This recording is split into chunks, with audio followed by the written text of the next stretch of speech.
Cinema Classics is brought to you by the Gateway Film Center at 1550 North High Street, Columbus, Ohio. Further details and showtimes online at gatewayfilmcenter.org. The award-winning Cinema Classics is produced by John DeSando and Johnny DiLoretto. Listen to the shows and read reviews online at WCBE.org. I'm John DeSando. And I'm Johnny DiLoretto. This is Cinema Classics. Yeah, boy. We are in... Oh, don't. We're in the dumping grounds. The cinematic dumping grounds. Oh, my God. I don't know how aware people are of this period.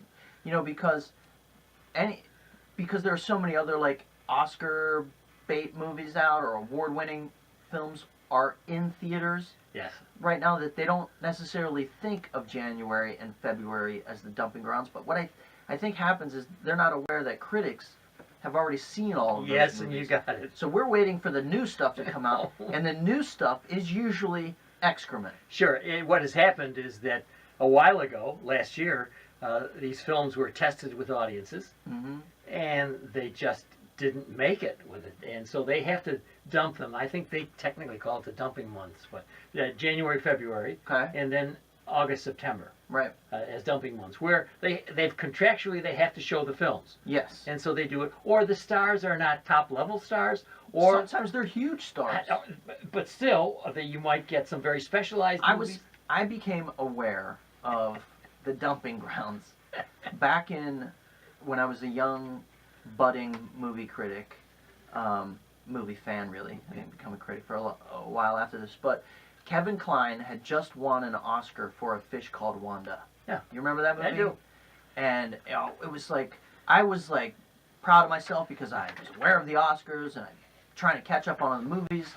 And then he had a movie coming out like right before, well, he was nominated for an Oscar, but it came out right before that. It was called The January Man. Oh, yeah. Released in January. Yeah, right. Appropriately. And I thought, oh, here's an Oscar winner. I'm going to go see this movie, right?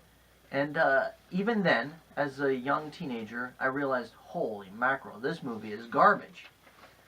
And then I started paying attention. I noticed that every January, a bunch of garbage came out. It was never get excited about a movie that comes out in January or February. However, recent years, that's kind of changing a little bit. Well, in the past years, Dr. Strangelove came out in January, and that was a big winner. That was not an Oscar was nominated, but in other words, for important films or classic films, that was but the big winner. So how long does this practice go back? Well, it goes back. Well, for instance, the 40s were a great year for January through May or whatever that time would be. So it isn't like it goes back so far. Where this begins for me is in, would it be 91?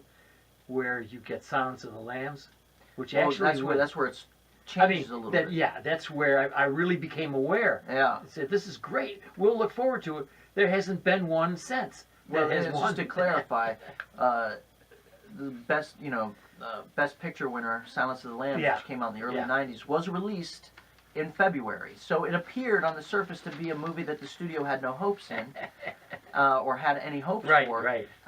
But it gathered all this momentum. It was a big hit, and people remained aware of it throughout that year. And so, come Oscar time, it not only got all those nominations, but won. Recently, commercially, a few years back, Liam Neeson had a surprise hit movie in Taken, which was just a little B-movie programmer where he's, a vengeful father going after his daughter. And that movie was a big hit. And so the next year they released Taken 2 in the same month.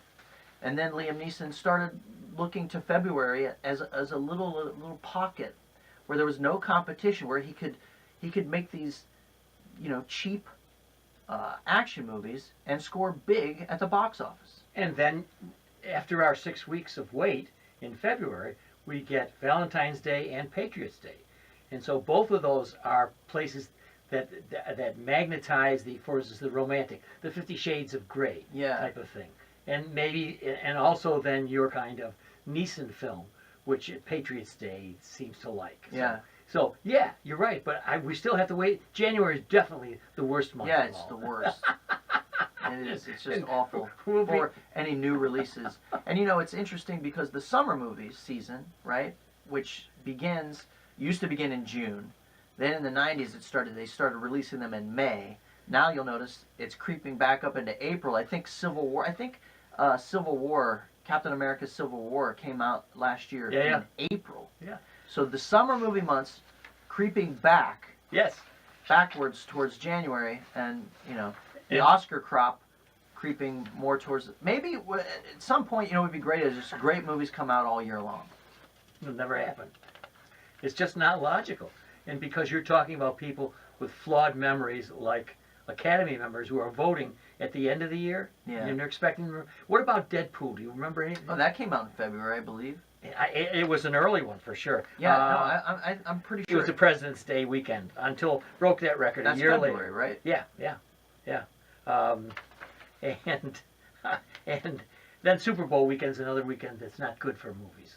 Well, nobody's going. No, I'm just trying to look at what. Well, the big.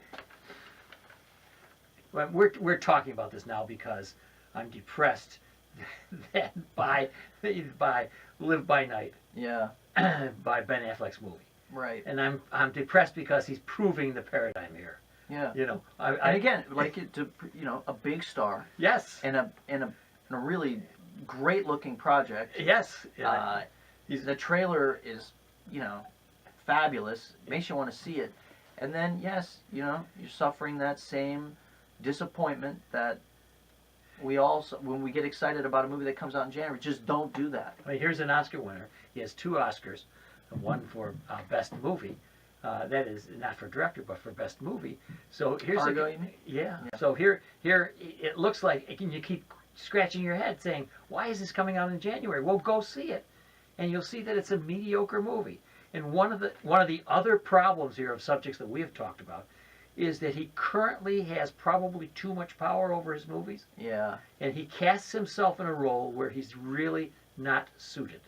And so it drags the movie. For me, it drags what is otherwise a period prohibition gangster type of movie that you and I like. Yeah, for sure. So do you think that studio execs looked at Silence of the Lambs at that time and thought, we don't know. Isn't that amazing? I mean, what do you think the thinking I was suspect, there on the release? I suspect at that time it was perhaps too rough for them, and that they wanted to pack it away and say, "Oh my God, no, that's too cruel." Yeah. I don't think our audience can take him, Hannibal Lecter, and this young woman coming to confront him. A lot of confrontation that I think would, in the matter of Suits in the '90s, would say, "Whoa, I think that's too much." Well, they had misjudged us. Turns out, the world ate it up. Oh my, so to speak.